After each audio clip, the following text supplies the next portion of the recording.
కర్నూలు పోలీసులు అత్యుత్సాహం ప్రదర్శించారు. వేమూరి కావేరీ ట్రావెల్స్ బస్సు ప్రమాదంపై సోషల్ మీడియాలో పోస్ట్ చేసిన వ్యక్తికి నోటీసులు ఇచ్చారు. తాడిపత్రికి చెందిన తిప్పిరెడ్డి నాగార్జున రెడ్డికి నోటీసులు జారీ చేశారు పోలీసులు.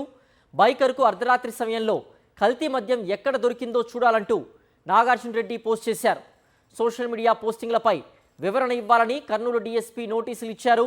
3 రోజుల్లో విచారణకు హాజరు కావాలని, లేకపోతే అరెస్ట్ చేస్తామని హెచ్చరించారు పోలీసులు. కర్నూలు పోలీసులు అత్యుత్సాహం ప్రదర్శించారు. వేమూరి కావేరీ ట్రావెల్స్ బస్సు ప్రమాదంపై సోషల్ మీడియాలో పోస్ట్ చేసిన వ్యక్తికి నోటీసులు ఇచ్చారు. తాడిపత్రికి చెందిన తిప్పిరెడ్డి నాగార్జున రెడ్డికి నోటీసులు జారీ చేశారు పోలీసులు. బైకర్కు అర్ధరాత్రి సమయంలో కల్తీ మద్యం ఎక్కడ దొరికిందో చూడాలంటూ నాగార్జున రెడ్డి పోస్ట్ చేశారు. సోషల్ మీడియా పోస్టింగ్లపై వివరణ ఇవ్వాలని కర్నూలు డీఎస్పీ నోటీసులు ఇచ్చారు. 3 రోజుల్లో విచారణకు హాజరు కావాలని, లేకపోతే అరెస్ట్ చేస్తామని హెచ్చరించారు పోలీసులు.